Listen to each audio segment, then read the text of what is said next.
2024년 발생한 사기 범죄가 43만 건이래요. 하루에 1000건 이상의 사기 사건이 벌어진 셈입니다. 그런데 이 사기는 도대체 어떠한 문화심리학적인 배경에서 벌어질까요? 우리나라 카페나 식당 같은 데 보시면 핸드폰 놓고 화장실 갔다 와요. 이런 이유도요. 오랜 기간 우리를 경험한 우리는요, 우리라고 생각되는 사람들을 잘 믿습니다. 한국인들의 일반적인 신뢰 수준이 53%다.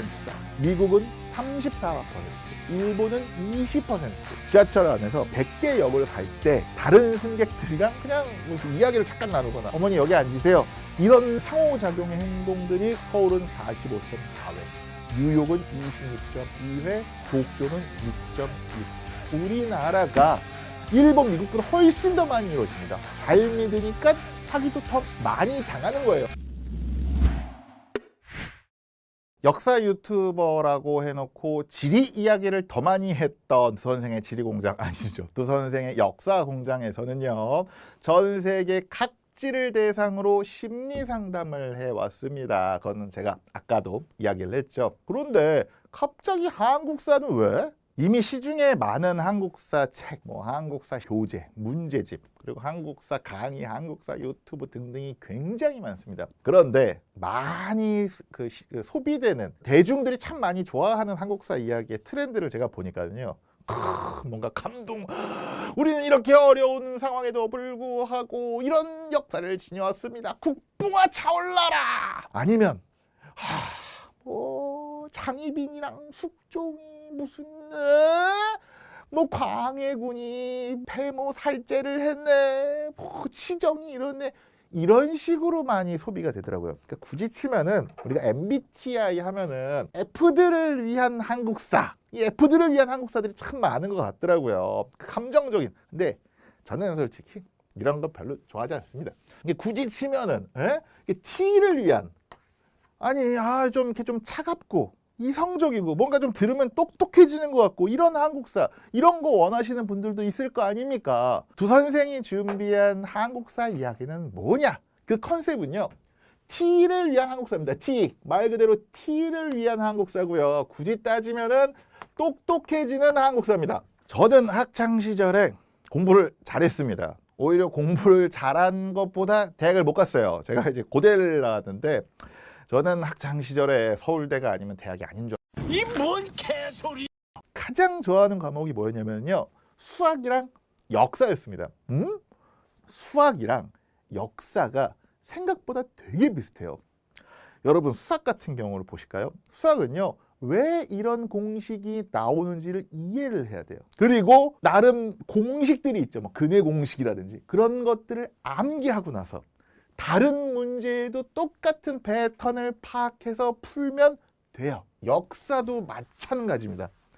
역사적인 사건들이 왜 일어났는지를 이해하고 해당 사건들의 원인, 과정, 영향, 결과 이런 것들을 암기하다 보면은요, 다른 사건들의 패턴도 보이기 시작을 합니다. 그렇게 역사의 Y라는 질문을 던지고 그 Y에 대한 자신만의 가설을 한번 세워보고요. 요새 자료 엄청 많지 않습니까? 책만 있습니까? 퍼플렉시티 같은 검색용 AI 이런 것들도 있습니다. 그리고 논문 이런 것들을 찾아보면서 검증하는 과정을 거치면서 사고력을 키울 수가 있어요. 제가 역사 공부를 하는 이유는요, 바로 똑똑해지려고 합니다. 계속 이런 식으로 역사 공부를 하다 보면은 사고력이 커질 수밖에 없어요. 이 사고력이 키워질 수밖에 없습니다. 그런데 사실 역사가 수학보다 더 쉬워요. 그러니까 우리 인간의 행동들이, 우리 주변 사람들 같은 사람들이 모여서 나온 그 흐름이 역사잖아요. 솔직히 세종대왕, 그리고 히틀러, 그냥 다 우리랑 같은 사람입니다. 그래서 그들의 행동이 이해 안 될 건 없어요. 세종대왕은 이런 것 때문에 이런 업적을 남겼구나. 히틀러는 이런 트라우마 때문에 이런 미친 짓을 했구나. 그래서요, 제가 한국사 이야기를 할 때 가장 많이 하는 이야기가 왜일 겁니다. 왜? 바로 왜에 초점을 두고 이야기를 할 겁니다. 대표적으로요, 한국 사람들, 한국 사회, 대한민국의 가장 큰 특징 뭐가 있을까요? 잘 생각해 보시면요, 누가 시키지 않았어요. 나라가, 정부가 강제한 것도 아닙니다. 그런데 국가와 사회가 우리 거야 라고 생각을 하고요. 그 우리 거, 우리 사회를 되게 많이 지키려고 뭔가 노력하고 우리들끼리 그냥 아래로부터 뭔가 이렇게 뭉치는 경향이 있어요. 가장 최근에 보자면 이제 코로나19, 코로나 팬데믹이 전 세계적으로 유행할 때 정말 많은 선진국에서는 혼란이 발생했어요. 야, 우리가 선진국이라고 생각했는데 이러한 유행하는 병에 이렇게 취약하구나. 하지만 우리나라, 대한민국은요. 전 국민이 힘을 다 같이 합쳐서 정말 굳이 이렇게까지 해야 돼? 9시, 10시까지 딱 놀고 다 파해야 돼? 너무 과한 거 아니야? 할 정도로 정말 잘 대응했다라고 평가를 받았습니다. 이것만 있는 게 아니죠. 여러분, 그 2002년 한일 월드컵 때부터 솔직히 전 세계에서는 안 그랬어요. 우리나라만 유일하게 거리 문화라는 게 유행해서 전 세계에서 많이 놀랬지 않습니까? 우리나라 사람들은요, 국가가 강제하지 않아도 대중 스스로가 우리 사회를 유지하려는 의지가 굉장히 강력합니다. 그리고 이 비슷한 패턴은요, 역사상 자주 존재했습니다. 뭐 가까운 역사에는 1997년, 뭐 30년 전이죠. IMF 경제 위기 때도 이게 우리 잘못이 아니잖아요. 솔직히 기업들이 줄줄이 지들이 돈 돌려막기 하다가 도산하고, 그리고 정부가 제대로 외환관리 못해서 나라가 망했는데, 이게 우리 탓인가 싶어서 해외여행 그만 가자, 금모으기 운동하자, 이렇게 해서 경제 위기를 극복하려는 자발적인 움직임을 보였습니다. 100년 전에는요, 일본이 대한제국을 지배하려고 할 때 고관대작이 나라를 팔아넘기는 그 와중에도 400여 년 전에는 일본이 조선을 침공했을 때 임금님이 수도를 버리고 명나라까지 도망가려는 그 와중에도 조선의 양반과 백성들은 우리 나라, 우리 이웃, 우리 가족을 지키려고 분연히 의병을 일으켜서 일본과 싸웠습니다. 이러한 일관된 움직임은 도대체 왜 만들어진 걸까요? 왜? 그 답이 바로 한국사에 있는 겁니다. 한민족은요, 고려시대 이후로요, 1000년 동안, 1000년 넘게, 1000년 동안 하나의 나라만 가지고 있었어요. 그러니까 고려를 세운 게 태조 왕건이죠. 이 왕건이 후삼국 시대를 통일한 936년 이후, 그리고 그 전에 발해가 926년에 멸망했는데 이렇게 발해 유민들이 이제 고려로 넘어온 이후에 한민족은 하나의 나라만 역사적으로 있었어요. 고려, 조선. 이게 어떤 의미를 갖느냐? 정체성이 다른 민족들이 이렇게 한반도에 막 와가지고 이렇게 싸우거나, 예를 들면은 막 게르만족의 대이동이라든지 중국에는 5호 16국 시대라든지 이런 것들이 많았잖아요. 그런데 우리나라는 무슨 여진인의 대이동, 뭐 거란인의 대이동 이런 거 없었어요. 그리고 나라가 두 동강, 세 동강 나서 막 내전을 벌인 적도 거의 없었습니다. 그러니까 삼국시대의 고구려가 멸망한 이래로 우리가 같은 우리말이 통하는 사람들끼리 치열하게 전쟁을 한 적이 없었어요. 발해도 신라랑 그렇게 전쟁을 거의 안 했습니다. 그러니까 6.25 전쟁이 일어나서 남북한이 분단된 게 후삼국 시대 이후로 거의 1000년 만인 거예요. 그렇게 1000년 동안 하나의 국가를 유지하고, 그리고 뭐 거란족 쳐들어오고, 여진족 앞에서 깔짝거리고, 몽골족, 무슨 일본 왜구들 침략하고, 뭐 청나라가 뭐 갑자기 병자호란 일으키고 등등의 침략을 막아내면서 이 나라는 우리의 것이다. 그리고 같이 싸우고 같이 생활하는 우리는 하나구나 라는 동질의식이나 민족의식이 다른 나라보다 조금 일찍 우리에게 생겼다라고 봅니다. 사실 민족이라는 개념 있잖아요. 민족. 이게 이제 영어로 쓰면 네이션이거든요. 그리고 이제 민족들이 하나의 나라를 만들어야 돼라는 게 이제 내셔널리즘이라는 건데, 요 개념, 하나의 같은 문화적 정치적 정체성을 공유하는 사람들의 집단이라는 민족의 개념, 이게 만들어진 지 얼마 안 됐습니다. 그러니까 프랑스 혁명이 일어나고 19세기 때 유럽 민족주의 광풍이 불면서 만들어진 개념입니다. 그러니까 200년이 채 안 된 거죠. 그래서 서양에서는요, 이 네이션이라는 단어에 민족이랑 국가라는 뜻이 같이 있는 거예요. 왜?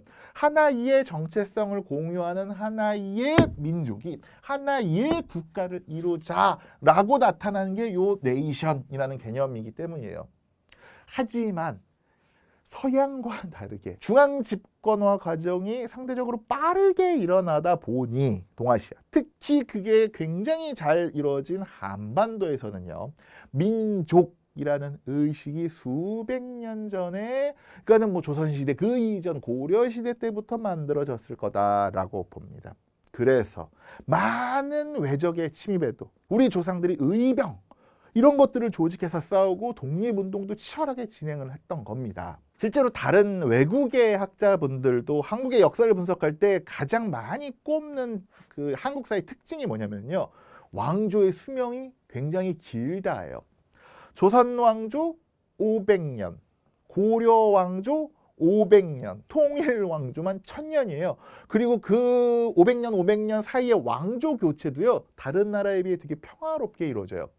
고려의 마지막 왕이 공양왕이거든요. 근데 공양왕이 퇴위당하고 조선의 태조 이성계가 왕으로 즉위할 때 걸린 시간이 반나절이면 됐습니다. 물론 그 전에 작업을 다 쳐놨죠. 그러니까 이성계가 고려의 정권을 완전히 장악하게 된 게 위화도 회군이라는 건데, 이 위화도 회군이 1388년에 일어났고요. 조선 건국이 1392년에 일어났습니다. 그러니까 딱 4년.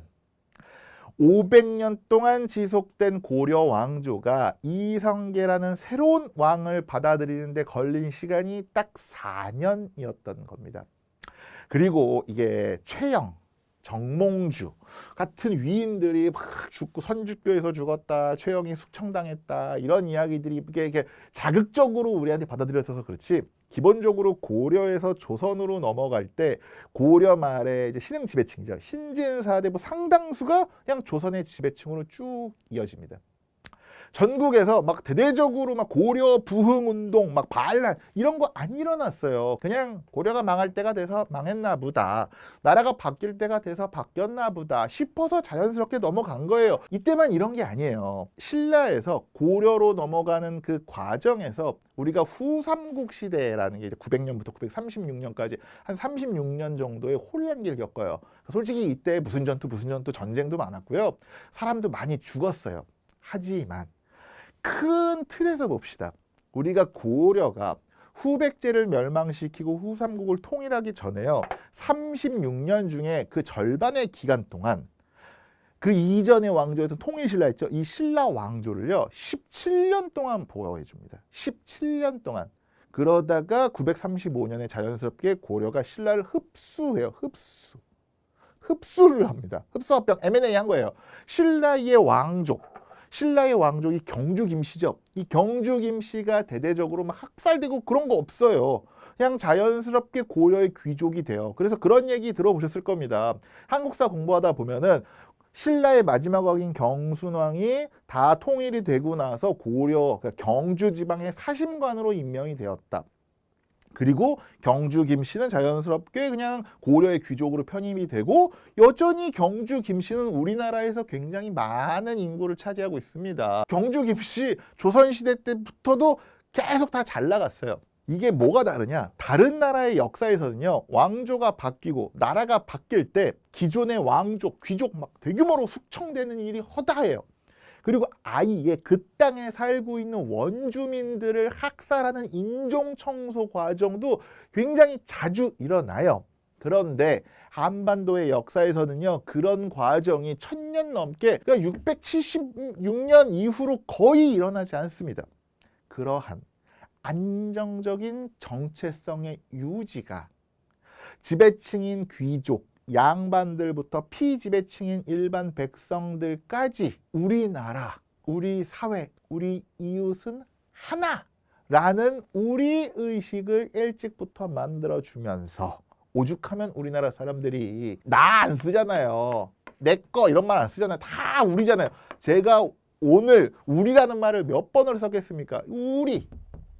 우리를 엄청 좋아하잖아요. 그러다 보니 국가적인 사회적인 위기가 발생했을 때 이 위기를 자발적으로 극복하려는 움직임이 역사적으로 계속 나타나게 된 겁니다.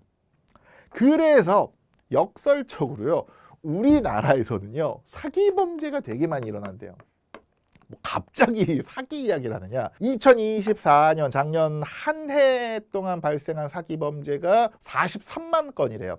하루에 1000건 이상의 사기 사건이 벌어진 셈입니다. 엄청나게 많이 벌어진 거예요. 그런데 이 사기는 도대체 어떠한 문화심리학적인 배경에서 벌어질까요? 보통 사기는요, 믿으니까 벌어집니다. 그렇죠. 믿으니까. 안 믿으면 안 속겠죠. 이거 좋은 상품입니다. 사세요. 믿으니까 사기에 당하지, 안 믿으면 안 속아요. 사기에 안 당합니다. 그러니까 내 이웃이 나를 속이겠어? 라고 믿으니까 사기 범죄가 통하는 거예요. 우리나라 카페나 식당 같은 데 보시면은, 저도 그렇지만은 그냥 이 테이블 내가 가져야지. 그러면 핸드폰 놓고 화장실 갔다 와요. 가방, 노트북, 심지어 노트북 두고 집에 가서 밥 먹고 오시는 분들도 있대요. 이런 이유도요. 설마 다른 사람들이 이걸 가져가겠어? 라는 믿음 때문에 두고 가는 거잖아요. 물론 요 명제에는 다른 근거가 있습니다. 그러니까 우리나라의 치안이라든지 우리나라에 퍼진 CCTV 보급률, 이런 게 많은 영향을 미쳤죠. 그거는 이제 다른 영향인 거고요.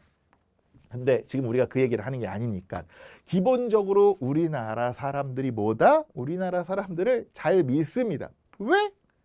우리니까. 지금 이 얘기, 이거 너무 억지가 아니야? 이게 제 생각이 아니에요. 사회학자들, 문화심리학자들 분석을 제가 보고 이야기하는 겁니다.